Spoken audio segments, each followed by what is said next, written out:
je pense qu'on va organiser le débat en français dans la mesure où nous avons avec nous Elisabeth Deldoul qui, je pense, n'a pas la maîtrise suffisante de la langue pour pouvoir s'exprimer en arabe. Bon, ben, c'est par égard, par politesse et également pour plus de facilité pour nous. Cette rencontre s'articule avec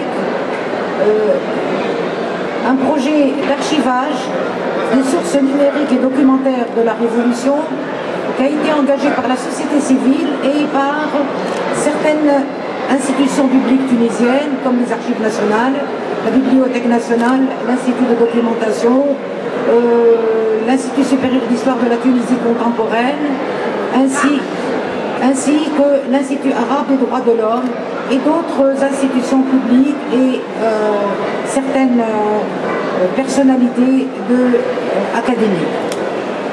Il y a une exposition a été organisée. Elle s'est tenue du 14 janvier 2019 jusqu'au 30 mars 2019 au musée du Bardo. Et actuellement, elle est au MUSEM en France, à Marseille. Et le décrochage de cette exposition se fera à la fin du mois de septembre. Nous avons organisé un certain nombre d'activités autour de ce projet et le dernier en date, c'est celui-ci, et il vise à essayer d'évaluer la production intellectuelle, artistique et littéraire tunisienne depuis 2011. Nous voudrions savoir si nous avons un renouveau dans la production littéraire ainsi que dans la production intellectuelle, ou si la production reste la même.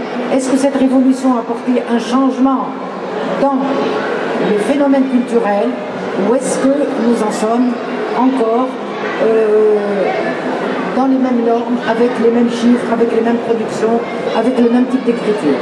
Je commencerai à donner la parole d'abord à Saïda Chafedi, qui est à ma droite, et elle nous fera part de ses impressions et de son évaluation.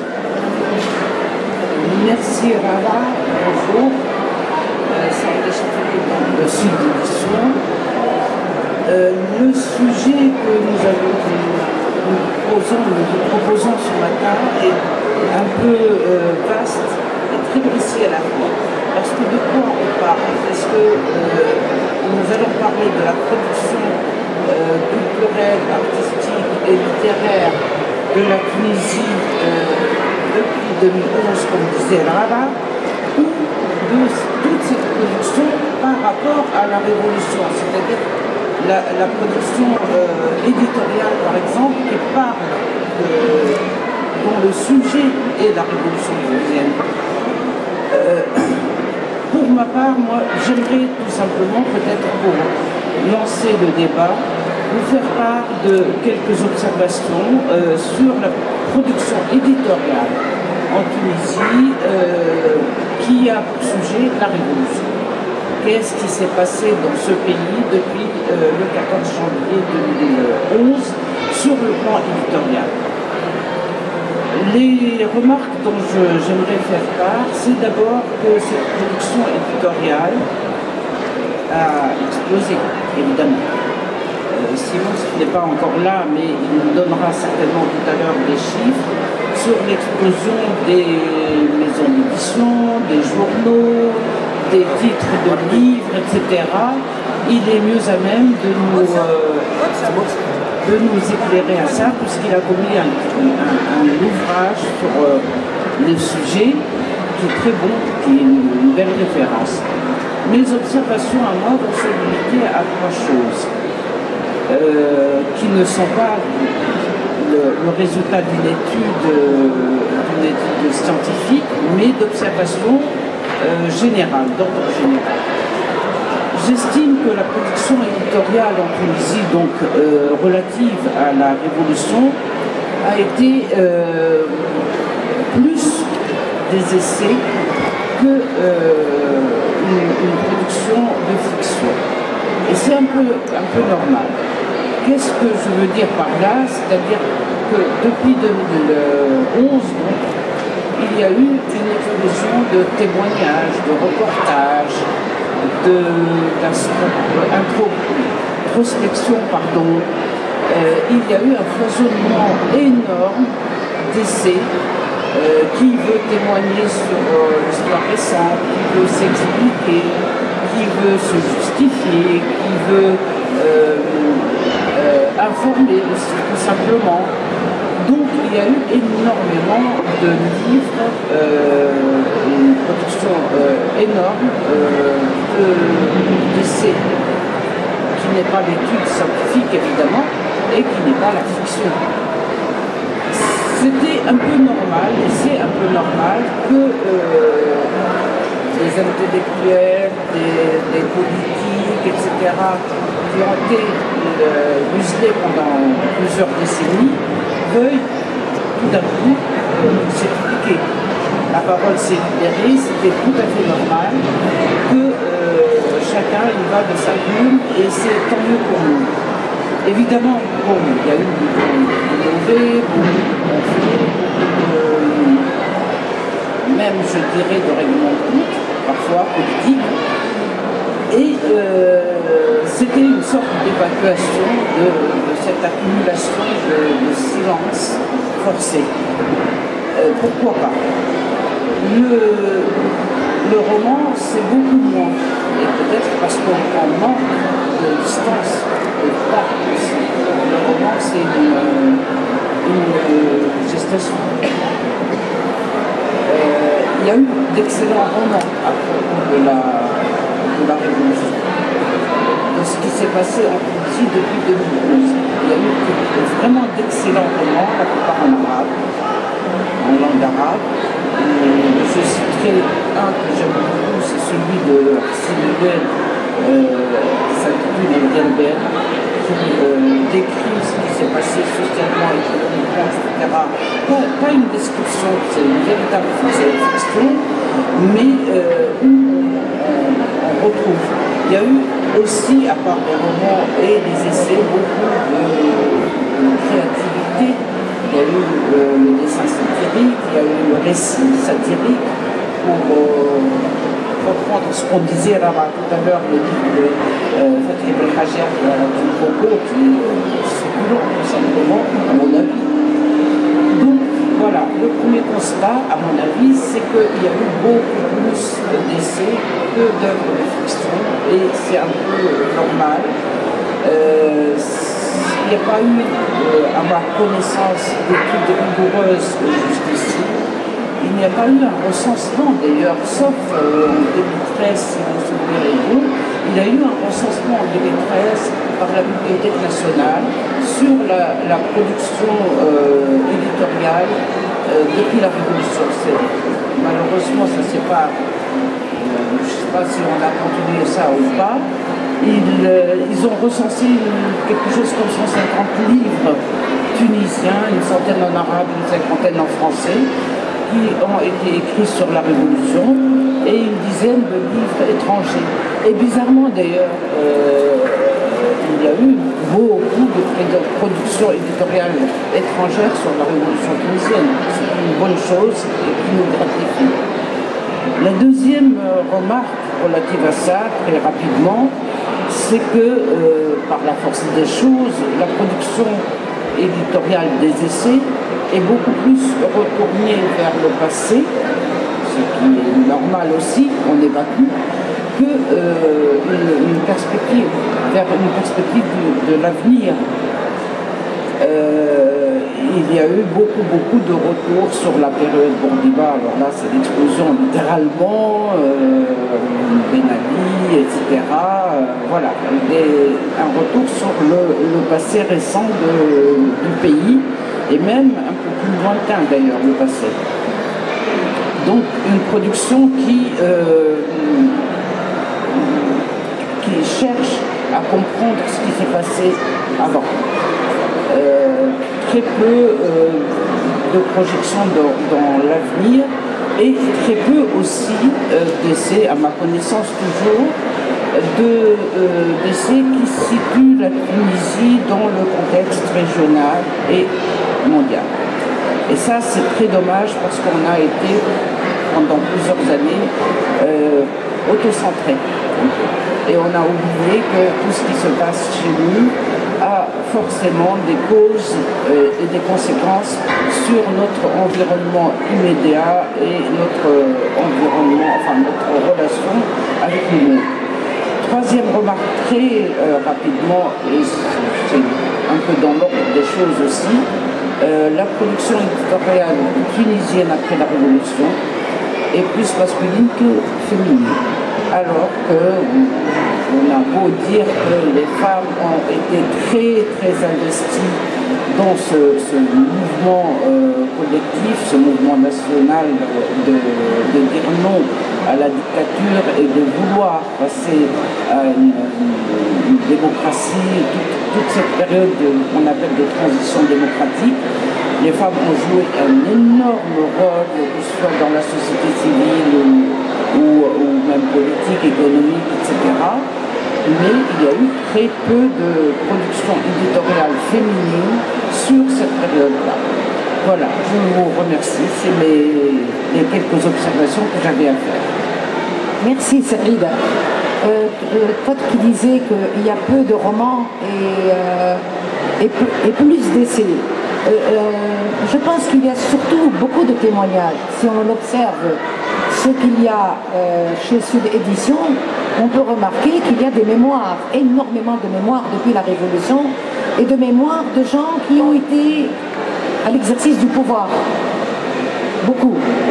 Bon, nous essaierons plus tard de comprendre les raisons de ce retour vers le passé. Peut-être, comme tu dis, les gens se justifient, mais je crois que la Révolution leur a sans doute permis de revenir un petit peu vers un passé, et du fait même qu'il y a eu libération de la parole, ces gens qui ne pouvaient pas témoigner ont trouvé sans doute l'occasion de faire ce legs à la Tunisie et de faire leur propre témoignage.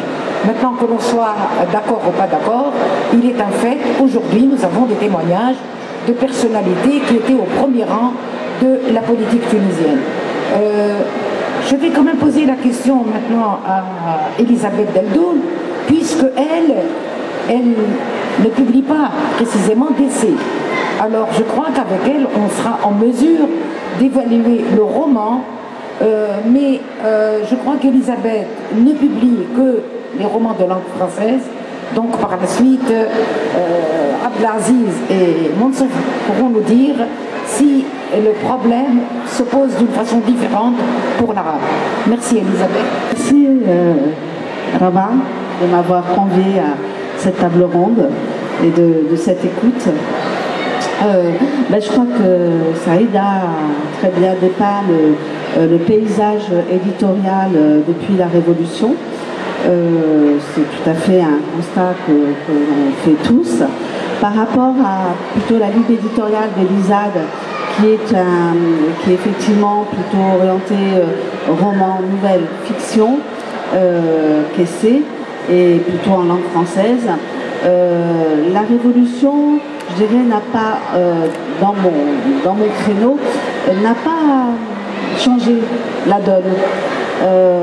Comme l'a dit Saïda, parce que les romanciers ont besoin de temps pour restituer l'histoire. Ça a été quand même une période, et ça l'est toujours, où les émotions ont été fortes, où nous avons été bousculés, chacun d'entre nous, et on voit bien que les romanciers ont besoin, et ça se remarque dans l'histoire de la littérature mondiale. Encore aujourd'hui, aux États-Unis, parler du 11 septembre, les romanciers en parlent. Aujourd'hui, ils commencent à se libérer de ce traumatisme vécu. Donc c'est un processus tout à fait normal. Moi, ce que je rajouterais plus, c'est que sincèrement, les années qui ont précédé la Révolution n'ont pas empêché les gens d'écrire de la fiction. Les romanciers, je veux dire, on sait qu'il y avait une censure, mais sincèrement, je crois que dans l'histoire de l'édition en Tunisie, un seul roman a été censuré, un roman en langue arabe. Mais jamais de romanciers n'ont été vraiment ennuyés. Donc je pense que le poids politique qu'il pouvait y avoir ou qui pouvait être ressenti, à mon sens, n'a pas vraiment empêché d'écrire des romans, des histoires. En revanche, ce qui me semble, et ce qui perdure, ce qui peut empêcher à l'écrivain, au romancier de s'exprimer, c'est la pression sociale. C'est la pression de la famille, du quartier, de l'environnement. Et ça, c'est pas parce que dans l'histoire d'un pays, un président, un dictateur s'en va que du coup, tous les cadenas ont explosé. Il y a toute une société qui est en train de se remettre en cause et aussi d'apprendre à fonctionner autrement. C'est-à-dire que, et on le voit chez les jeunes commencent à s'approprier le jeu, ce qui est important dans la fiction, à se détacher un peu du clan. C'est un processus très très lent et souvent dans les manuscrits que nous recevons, ce n'est pas abouti. Mais on sent quand même que la révolution a permis ce déclic, qui est encore un peu confus parce qu'il faut savoir exister en dehors des siens et oser surtout, oser s'affirmer, oser transgresser certains codes sociaux. Et c'est ce que un écrivain, c'est ce qu'il fait à travers un texte pour que le texte soit intéressant.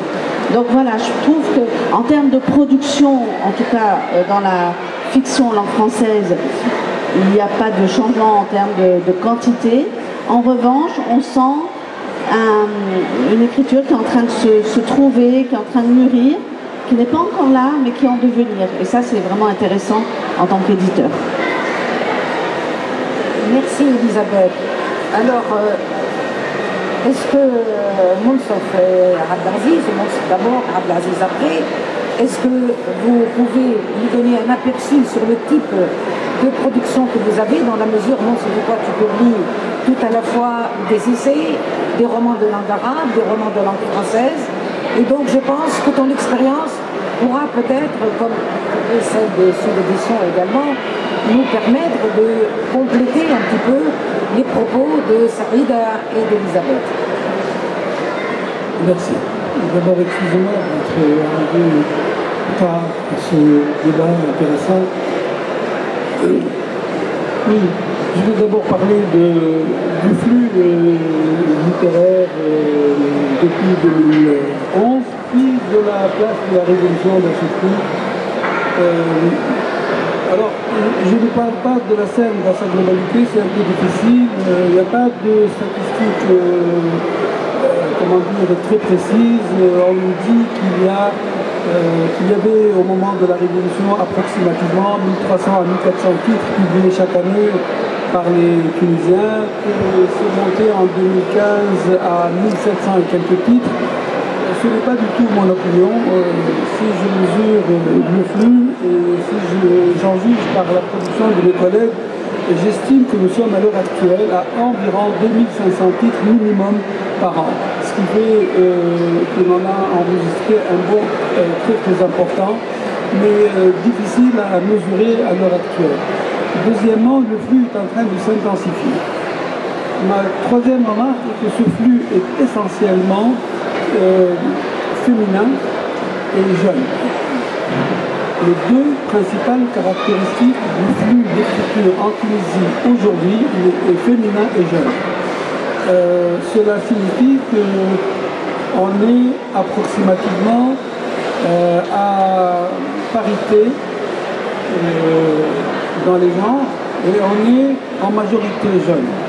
Ça ne veut pas dire que nous sommes dans un monde de qualité. Nous sommes encore dans un monde de quantité. Mais en même temps, ça arrive. Les thèmes sont en train de se préciser. En particulier, le thème de la révolution, au début, c'était redondant, c'était sur presque des mots d'ordre de manifestation, puis progressivement, ça prend une allure de roman. Jusque-là, très peu de romans ont été édités aux éditions Arabesque à contenu Révolution 2011. Il y a eu Salah Gharbi, par exemple, Révolution dites-vous, très critique et voilà. Et donc, ce qui est très très important, c'est que dans le flux qui est en train de créer, beaucoup maintenant de romans touchent à cette question-là. Je pense que les gens ou les écrivains ont pris le temps de digérer cet événement majeur. Il a fallu une période d'incubation ou de germination qui est en train de donner aujourd'hui quelque chose de plus important que ce que nous avons lu en 2012, 2013, 2014.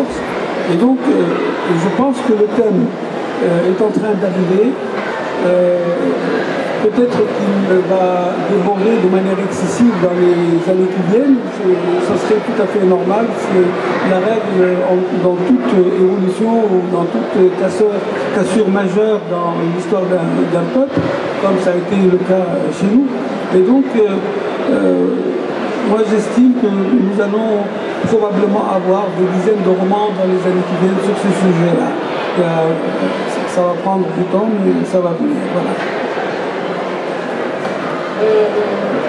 La Bibliothèque nationale a fait état des publications qui ont fait fête depuis 2011 et je voudrais poser la question à Lamia.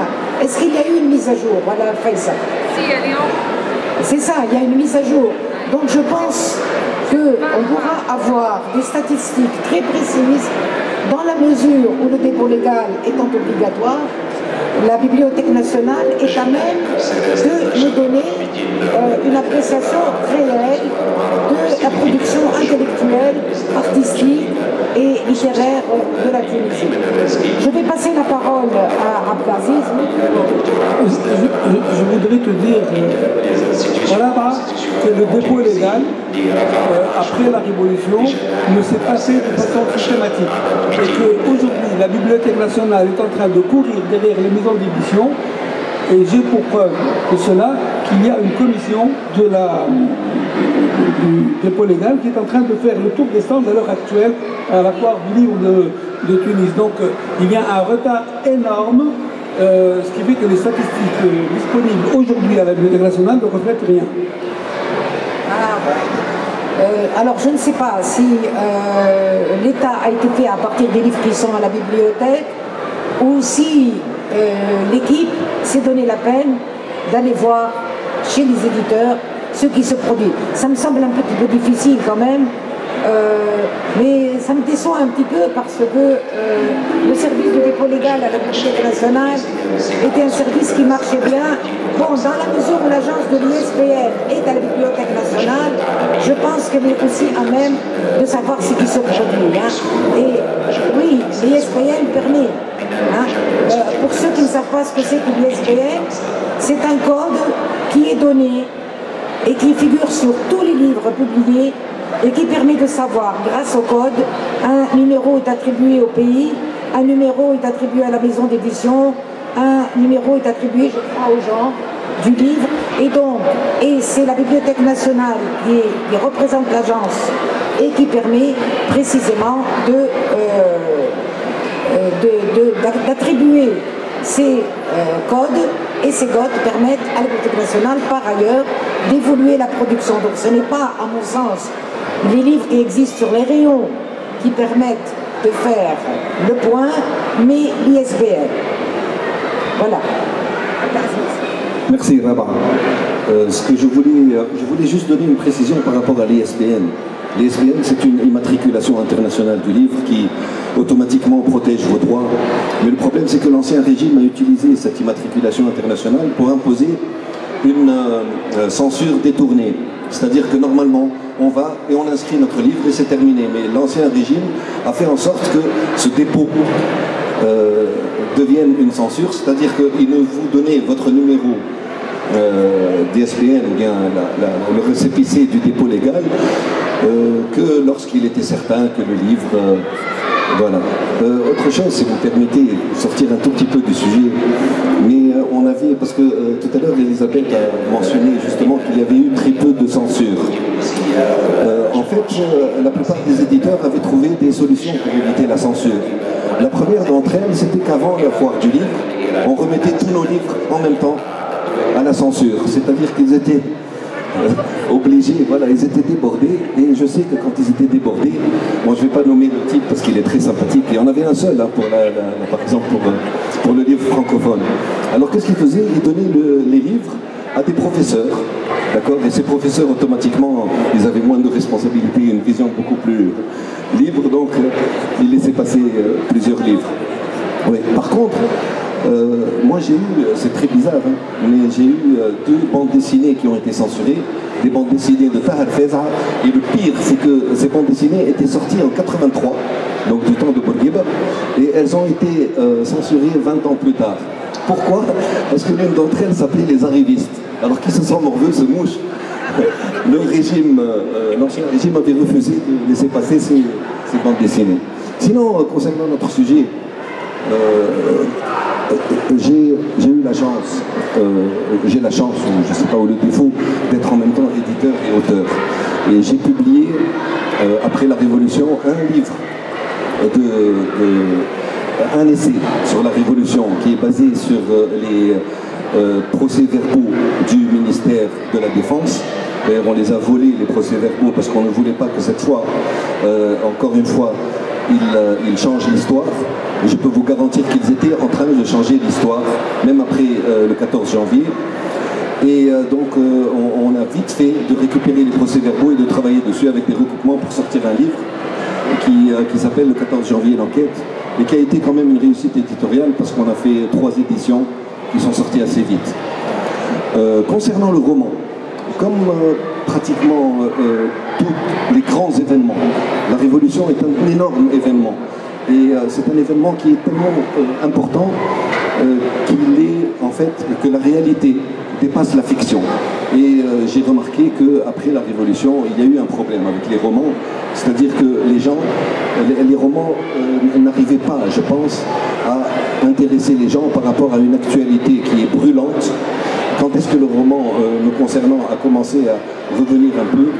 C'est 4 à 5 ans après la Révolution.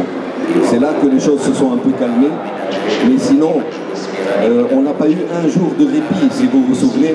D'accord? Tous les jours, il y avait une catastrophe ou plusieurs catastrophes, et les choses n'ont commencé à se tasser que 5 ans plus tard pour le roman. Sinon, au niveau de la qualité, moi je déplore le fait que jusqu'à aujourd'hui, vous demandez aux Tunisiens qu'est-ce qui s'est passé à la Révolution, personne n'est capable de vous répondre. Ça, c'est vraiment honteux, je trouve, pour nous, éditeurs, et comme pour nous aussi, auteurs. Moi, j'ai essayé d'y contribuer. Je ne sais pas, je ne peux pas m'auto-juger par rapport à ma contribution, mais en tout cas, il y a un énorme problème, et vous pouvez demander à n'importe qui. Aujourd'hui, il y a peut-être une personne sur 1000 qui est capable de vous dire ce qui s'est passé pendant la Révolution. De ce fait, il y a le problème de confiance qu'on est en train de vivre aujourd'hui au niveau politique. Moi, je pense qu'il est directement lié à ça. Lorsque vous avez tout un peuple qui ne sait pas ce qui s'est passé, automatiquement, ce peuple a une défiance envers pratiquement tout ce qui l'entoure. Sinon, oui, effectivement, hein, me concernant aussi, beaucoup d'essais. Comme vous l'avez dit tout à l'heure, Arab a beaucoup de retours vers Bourguiba, ce qui est quelque chose d'impressionnant. Hein, peut-être pratiquement des centaines de titres sur Bourguiba. Pourquoi? Parce que la Tunisie a été confrontée à un problème identitaire, bien sûr, au problème islamiste, salafiste, etc. Et que Bourguiba a été un refuge. Normalement, si les choses s'étaient déroulées comme il faut, je pense qu'on ne serait même pas revenu vers Bourguiba. Mais comme on a eu besoin de repères, donc il y a eu ce retour vers le passé. Voilà en gros, hein. Sinon pour les enfants, il y a aussi, n'oublions pas les enfants, il y a quelques bandes dessinées qui sont sorties sur la Révolution. Et voilà. Merci. Si on compare un petit peu la Révolution française à la Révolution tunisienne, si on compare la Révolution tunisienne à la Révolution française, au niveau de la production intellectuelle, jusqu'à à peu près 1820, il n'y avait pas une grande production littéraire. C'est le désenchantement de la Révolution qui a produit d'abord les plus grands textes littéraires, comme celui de Chateaubriand, par exemple, qui est le plus âgé des romantiques. Chateaubriand, il ne parle pas de la Révolution, il parle du désenchantement de la Révolution. Et je pense qu'aujourd'hui, plus que de la Révolution, les romanciers vont parler du désenchantement qui est toujours inhérent aux révolutions. Il n'est pas possible qu'il y ait une révolution sans qu'il y ait, comme on dit, un retour de manivelle, c'est-à-dire que les gens attendent un bienfait immédiat, une amélioration immédiate, ils sont impatients, et les jeunes qui n'ont pas connu la révolution se mettent à rêver de cette révolution comme de quelque chose qui devrait apporter un changement radical dans la société, et le changement radical ne venant pas, c'est leur désenchantement qu'ils expriment, et nous voyons le romantisme qui est né à la suite de la Révolution française, et qui n'est pas autre chose, finalement, que le désenchantement et que la valorisation des périodes antérieures au XVIIIe siècle. Le XVIIIe siècle, par exemple, n'est pas le siècle du roman. Il y en a quelques-uns, évidemment. Il y a Laclos, il y a un certain nombre, Jean-Jacques Rousseau. Mais ceci dit, il y a quand même, par rapport au siècle précédent et au siècle à venir, quelque chose qui est assez frappant. Et je pense qu'on peut s'interroger, ça ne veut pas dire que c'est identique, mais on peut s'interroger sur ce phénomène qui fait que la production essentiellement littéraire porte peu en général sur la Révolution en tant que telle, et qu'au contraire, il y ait des travaux sur le passé et des essais sur le présent. Il y a eu beaucoup de travaux, énormément de travaux, bons ou mauvais, qui ont été faits sur la Révolution, mais ce sont des essais. Le passé, à mon avis, d'après mon observation, ce sont des témoignages. Les essais, c'est la Révolution, et le roman, c'est le désenchantement. Moi, j'aime un genre qui n'est pas très connu en Tunisie. Il est plus connu en Égypte, par exemple. C'est le roman historique. Je trouve que le roman historique permet aux gens qui n'accèdent pas à l'essai, qui n'accèdent surtout pas aux études scientifiques, historiques ou autres, de comprendre l'histoire sans avoir à faire un effort dont ils ne peuvent pas faire. Donc on est dans une période trop liée, trop proche des événements pour dire ce qui va en advenir sur le plan éditorial. Ce que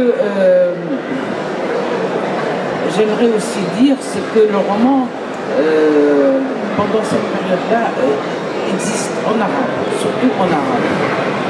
Pourquoi en arabe alors qu'il y a énormément d'écrivains qui écrivent en langue française en Tunisie aussi. Comme ça, il y a eu de très bons romans en arabe à propos de la Révolution.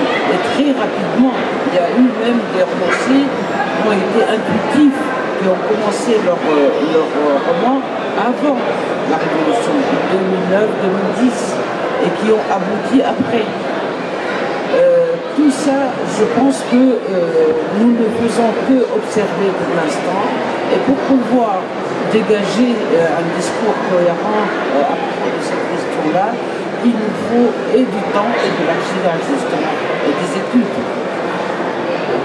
Oui, non, je n'ai rien à rajouter. Non, ce qui m'intéresserait pour les confrères qui publient en langue arabe des romans, justement, tu disais qu'il y avait plus c'est des romans relatifs à la Révolution. Et en fait, quelle est la teneur? Qu'est-ce qui est raconté en fait? C'est des romans sociaux, c'est juste un fond historique, mais en fait, voilà, quelle est la teneur de ces romans? Je trouve que, voilà, si vous pouviez nous en parler un peu plus. Je ne sais pas si parmi mes confrères aussi, on va leur parler, mais nous, à cette édition, par exemple, on a publié au moins 2 ou 3 excellents romans sur la Révolution. la teneur est plutôt sociale. C'est-à-dire que le romancier, l'intellectuel, a observé, d'ailleurs tiens, par hasard, c'est pas des premiers romans.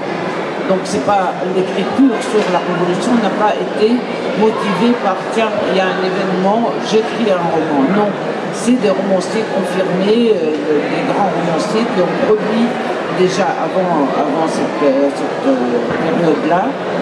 Et la teneur est plutôt sociale.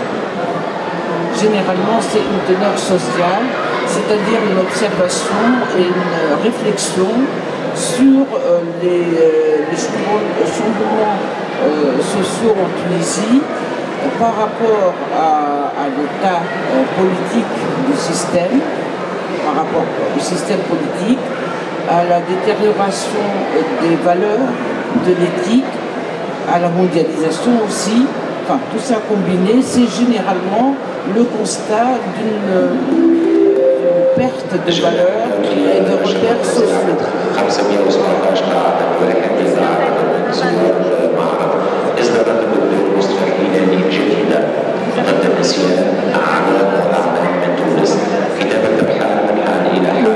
Alors, moi j'ai écouté avec attention ce que disait Lara tout à l'heure. Elle a essayé de séquencer l'évolution de l'écriture par rapport aux événements. Et bon, je ne sais pas si on peut établir des comparaisons, mais il est clair que dans ce qui s'appelle révolution à l'échelle internationale, comme par exemple la Révolution française ou la Révolution russe, parce que ce sont deux modèles très typés, très clairs, le roman ou l'écriture sociale, pas nécessairement le roman, a précédé la Révolution. Et d'une certaine manière, l'a préparé. Le côté social de l'écriture est une forme de gestation de l'événement historique.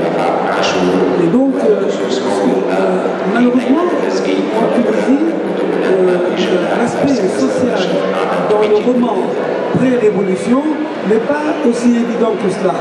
Peut-être parce que, sur le plan officiel, il y avait énormément de cinéma sur la question sociale, sur la visite de Ben Ali au quartier des Ouakra et de je ne sais pas quoi, où l'arrivée de l'électricité au fin fond du pays, le robinet partout, etc. Donc ça cassait un peu la volonté de l'écrire sur l'aspect social. Moi je considère que dans le roman tunisien préalable à la Révolution, il était très faible cet aspect-là. Aujourd'hui, il revient en force. Et c'est ce qui me laisse croire que la vraie révolution tunisienne, ce n'est pas celle que nous avons vécue, c'est celle que nous allons vivre.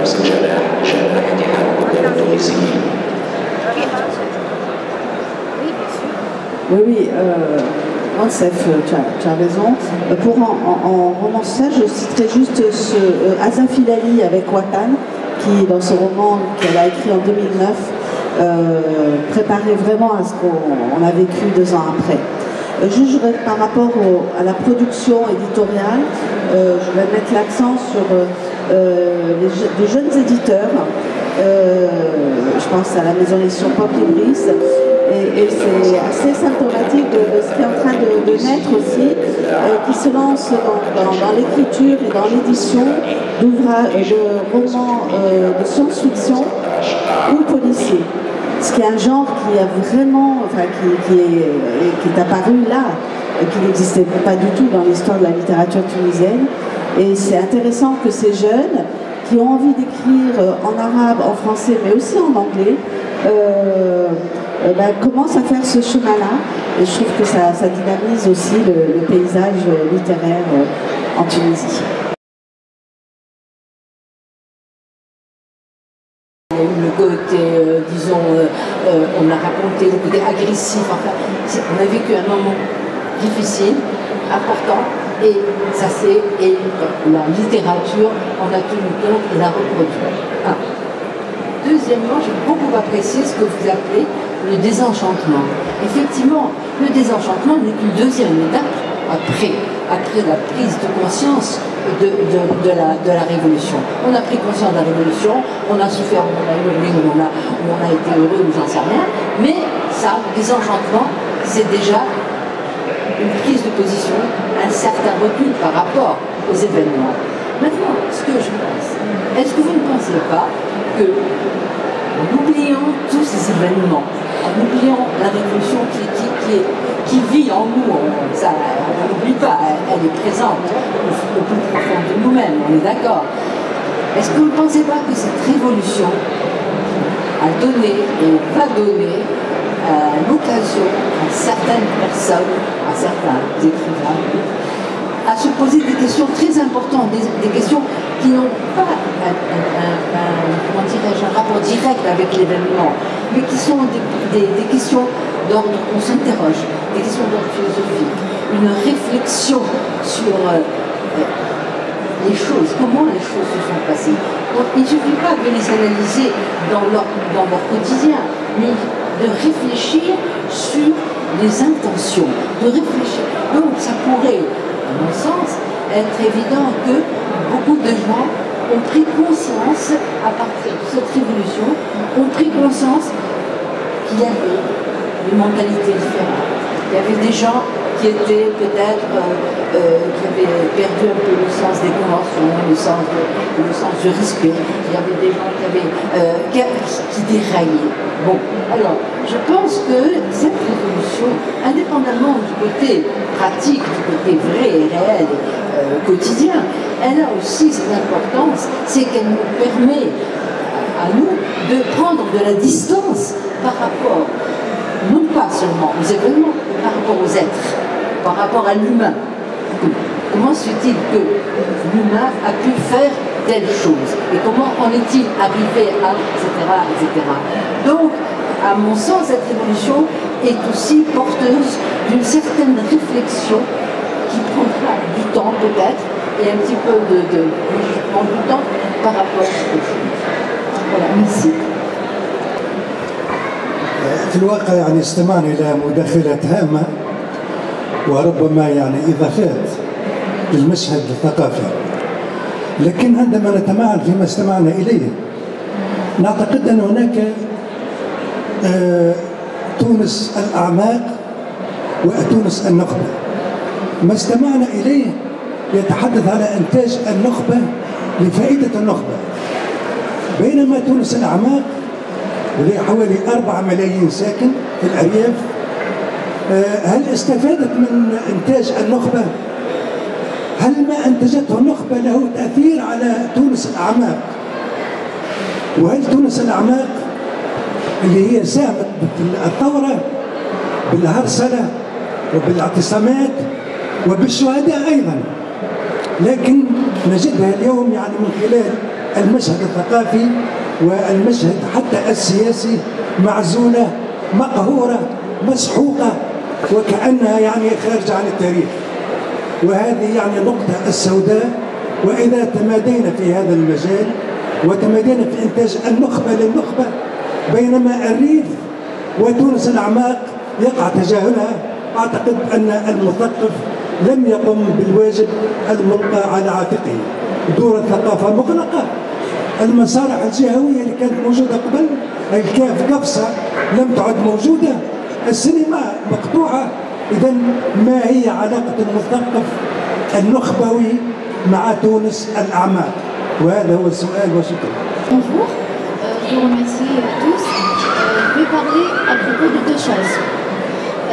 Moi, je pense personnellement que la révolution a créé tout simplement un marché pour le livre. Il y a beaucoup de gens qui posaient des questions. On ne savait pas qu'est-ce que la démocratie. On ne savait pas l'identité, notre identité. On posait donc beaucoup de questions à propos de ce sujet. Le deuxième point, c'est que ce marché éditorial a créé beaucoup d'auteurs. Donc Madame Elisabeth a dit qu'il y a des essais et pas des livres. Donc du coup, on parle d'essais, des gens qui essaient d'écrire. Où apparaissait cette effervescence culturelle. Merci. سأجيب عن السيد اللي تكلم على إنتاج النخبة للنخبة. أنا أظن أنه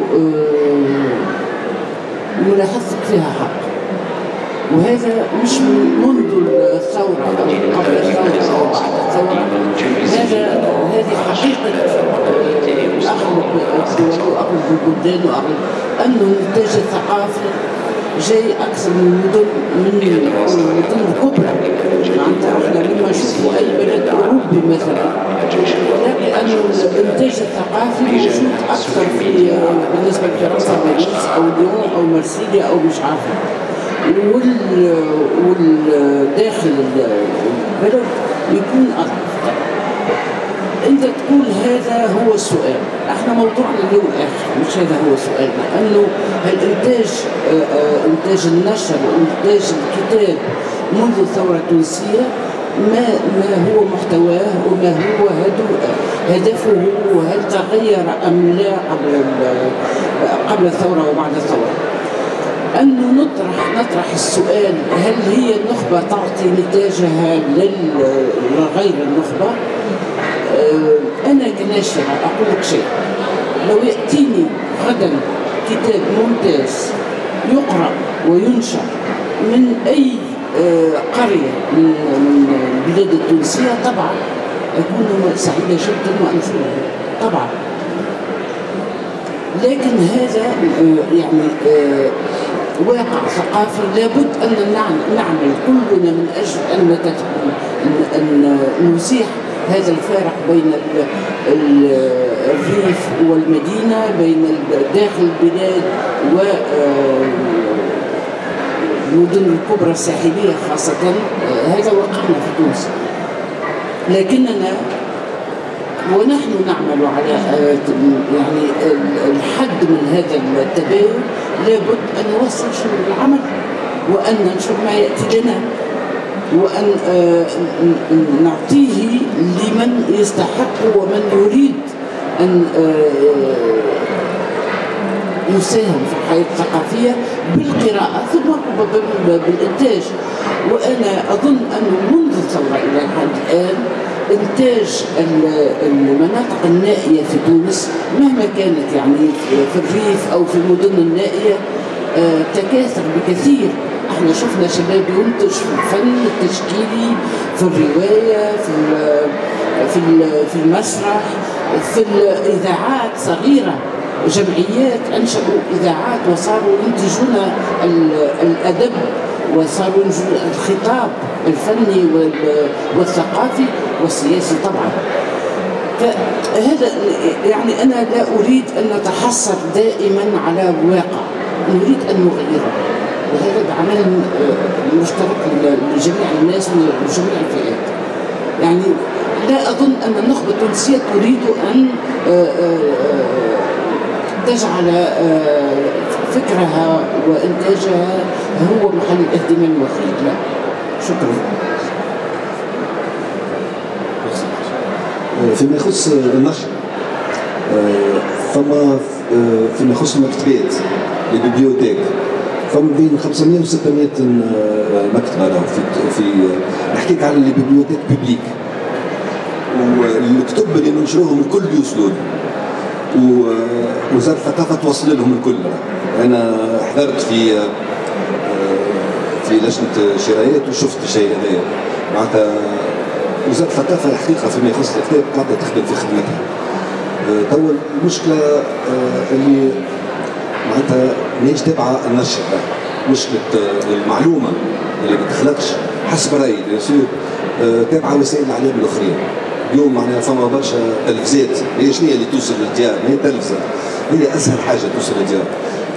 اليوم هاك تعرف أنت كي تحل التلفزة معناتها في الأوقات هذوك اللي بعد الأخبار شنو اللي فيهم؟ فيهم اما دي فيكسيون ولا فيهم كل زيميسيون ريديكول ليميت، فهمت؟ ما فما حتى ايميسيون ثقافية ولا فما وحدة في الجمعة هو تاع نهار الخميس تاع الدولة الوطنية الأولى. شخصيا هذيك اللي نعملها، هذيك اللي نعرفها، وهذه هي المشكلة الكبيرة، فهمت؟ فما المانوفر دابروتيسمون تاع الشعب التونسي اللي بون ما نعرفش كان بالعانية مونتوكار موجودة. أما الحقيقة فيما يخص النشر والكتاب معناها خاطرهم الناشرين التوانسه. ثم حاجه اخرى، ثم مشكله اخرى هي اللي قبل دوله تونسيه كانت عندها لا ميزون تونيزيان دو ليديسيون. الدوله التونسيه كانت تخدم في خدمه كبيره ياسر فيما يخص النشر والحق، وصارت وقت بن علي معناتها صارت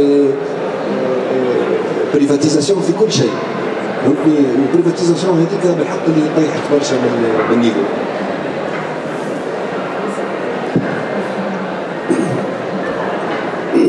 هو يعني موضوع غايه في الاهميه اللي طرحته انا قبل من نجاوب الاستاذ. نحب نقول باللي الحاجه الاساسيه اللي جابتها الاحداث نتاع 2011 هو المناخ نتاع الحريه. لان ثم فرق كبير ما بين الناس تكتب في مناخ نتاع ديكتاتوريه وناس تكتب في مناخ نتاع حريه. اليوم النصوص اللي نقراوها واللي تجينا نحن الناشرين نحسوا في وسط النص باللي الكاتب متفرهد، ماهوش مخنوق، ماهوش خايف على روحه، ويسهل العمل نتاع الناشر.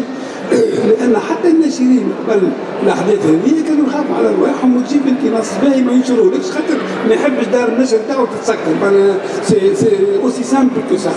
هذه دونك الكتيبه قاعده تتبدل في تونس. وقبيله انا قلت الكتيبه هي النسائيه والشابه، خاطر المساله نتاع الحريه عندها معنى اقوى عند المراه وعند الشباب. الجانب الاخر راهو الموضوع نتاع الجهاد هذا موضوع كبير برشا وحساس، وانا عندي يقين بان المساله ماشيه وتتحسن. ولكن المطلب اللي كان مغموم نتاع الجهاد تجاه المركز ولا توا صريح المطلب، ونحسوا فيه في المسائل الاقتصاديه، ولكن نحسوا زاد في المسائل الثقافيه. لكن لازم نعرفوا حاجه، الدوله توزع في الكتب على المكتبات العموميه، لكن المدارس الكل سواء كانت برا ولا معناها في الجهات المركزيه ولا في الجهات البعيده على العاصمه، المدارس ما فيهاش كتب، والكتب اللي فيها ما يتقراوش، والكل مسكوت وكل من عام بشير بن سلامه ايتترا. مكتبه فارغه. العامل الاخر اللي هو الدور الخواص الناشرين في توزيع الثقافه، هذا عامل مهم للغايه. مثلا اعطيوني مكتبه واحده في توزر ولا في القصرين تبيع الكتاب الثقافي، لا وجود لها. وانا نعرف خاطر انا ندور عليهم بالوحده دار نقوش عربيه كانت تبيع في 104 نقاط في الجمهوريه التونسيه. اليوم نبيع في 30 مختبر لاسباب اقتصاديه. انا ما ساعدنيش باش هذا الناس كتبتي فرتهم في الجمهوريه ونقعد نفرح. يا بروبليم انورم دو ريكوفرمون، لازم نقولوا لبعضنا الحقائق زاد. ثم حاجات اللي هي تعجز النشر، ثم دور نشر سقط على الاسباب هذه. دونك شنو ثم مطلب حقيقي لازم نلقاو الطريقه باش نجاوبوا عليه، لكن الطريقه هذه تحتل فيها الدوله مكان رئيسي. الدولة لازم تتحمل مسؤوليتها تجاه الجهات كما قاعدة تقول توا راس ميزانيات سميوه هو دي بيجي سميوهم بريفيرونسيال ولا حاجة هكا، تمييز إيجابي.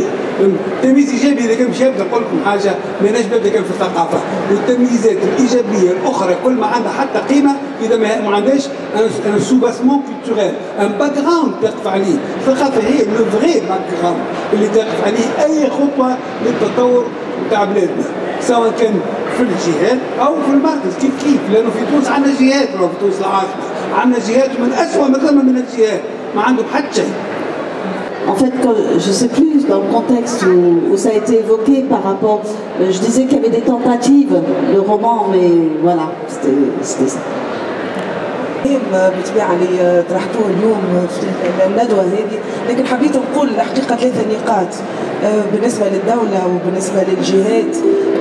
كل كاتب نعرفه انه يعطي على الاقل يعني 100 نسخه للدوله، او نقولوا 50 كل على حسب الكتاب يقدم الكتب نتاعو، وهذا بشهاده الجميع وحتى اللي يشتغلوا في وزاره الثقافه يعرفوا انه مجموعه كبيره وهائله، مش كبيره يعني اكثر من كبيره، موجوده في نعرفش في الكاف ولا وين في وزاره الثقافه.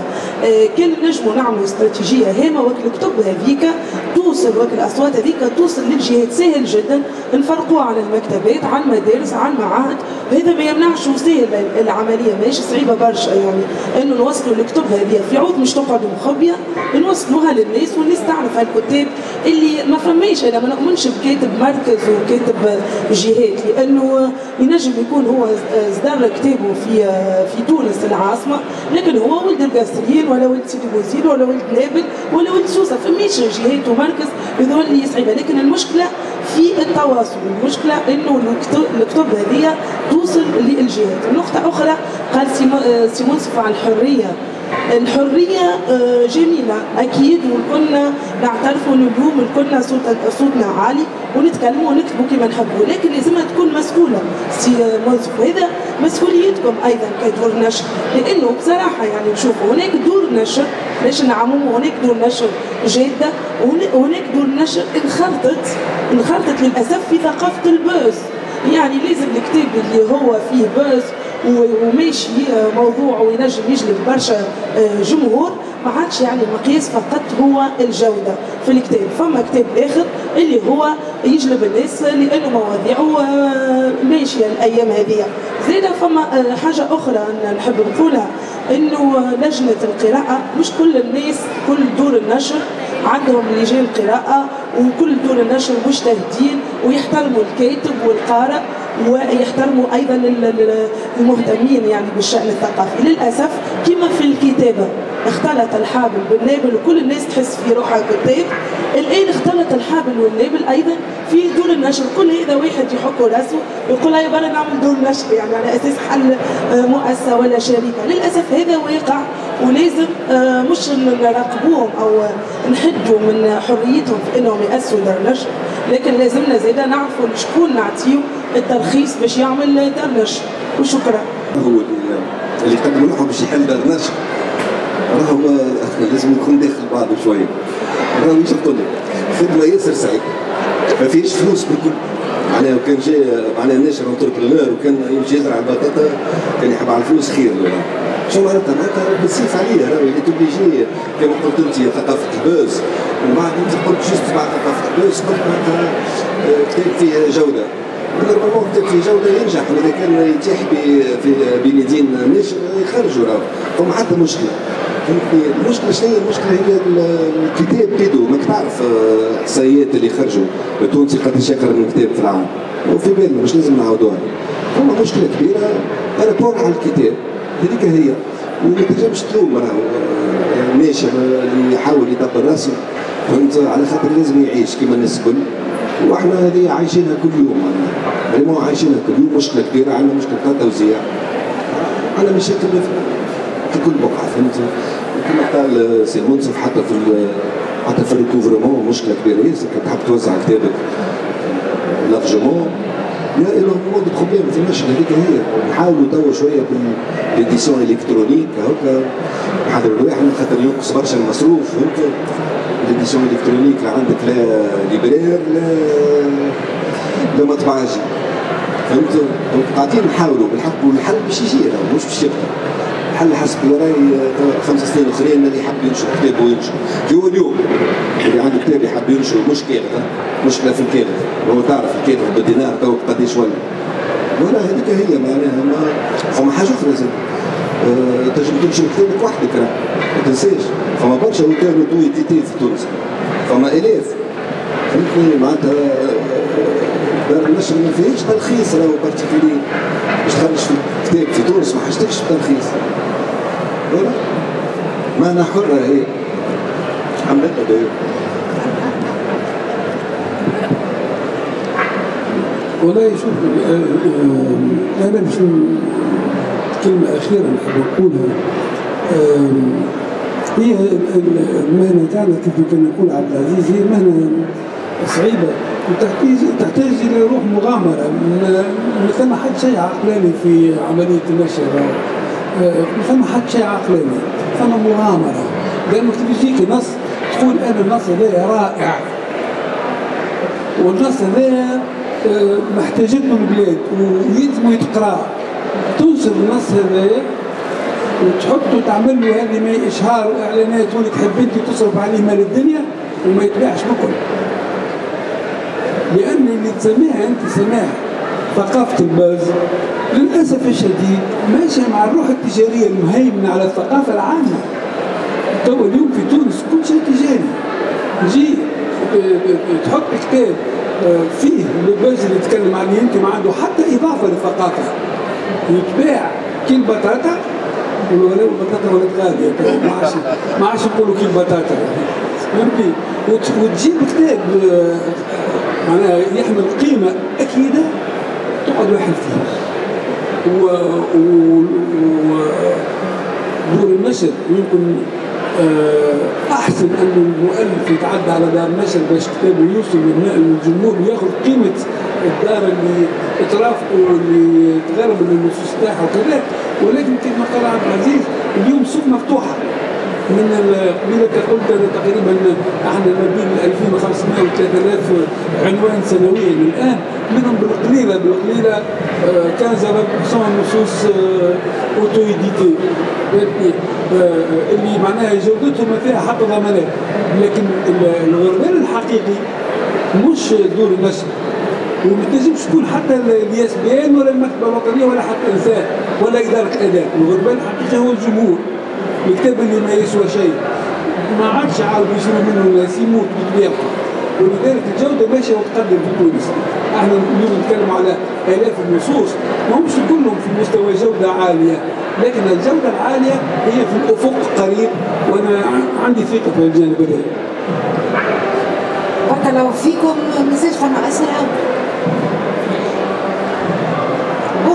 فما مشكل اللي يكتب زاد. البروبلème de l'auteur, c'est que dans un pays comme le nôtre, on ne peut pas disposer de son temps et se consacrer à l'écriture.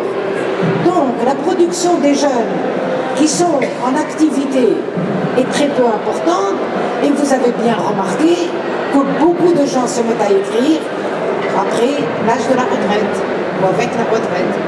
Hein? Parce que personne ne peut vivre de l'écriture. Donc on ne peut pas dire aux Tunisiens qu'ils n'écrivent pas. D'abord, il n'y a pas de lectorat hein, pour qui on écrit. Et pour un auteur, écrire, c'est être lu. On écrit pour être lu, on n'écrit pas comme ça. Le deuxième point, c'est qu'on ne peut pas écrire quand on doit gagner sa vie, et l'écriture demande du temps, de la réflexion, de la disponibilité. Donc c'est un cercle fermé. Vous voyez bien que les problèmes de l'éditeur et l'auteur le vit, comme le vit également le lecteur, etc. Hein? La distribution du livre est mal faite dans les écoles, dans les bibliothèques. Il n'y a pas d'incitation à la lecture auprès des enfants. Et donc on grandit loin du livre et loin de tout ce monde, du monde intellectuel. Je vous remercie beaucoup. Oui, je voudrais, pour une petite publicité quand même, pour le collectif en charge de l'archivage des sources numériques et documentaires de la Révolution, nous avons sous presse un livre qui est le catalogue de l'exposition, qui retrace un petit peu l'histoire de la Révolution, qui est illustré par des dons qui nous ont été faits, monsieur, par des gens de l'intérieur du pays qui ont vécu la Révolution, qui ont eux-mêmes photographié et qui nous ont fait don de leurs archives. Dans ce livre figure une bibliographie qui n'est peut-être pas exhaustive, mais qui est extrêmement importante sur toutes les publications de la Révolution, et elle comporte, contrairement à ce que l'État n'a pas voulu faire, une publication de la liste des martyrs de la Révolution. Voilà. Et donc ce livre, j'espère, sera bientôt mis en vente, et j'espère que vous aurez la gentillesse de le lire. Il est imprimé par Sympact et il est édité par le ministère de la Culture sous l'égide de l'ensemble de ce collectif dont je vous ai parlé tout à l'heure et dont je fais partie, donc c'est normal que je fasse ma pub.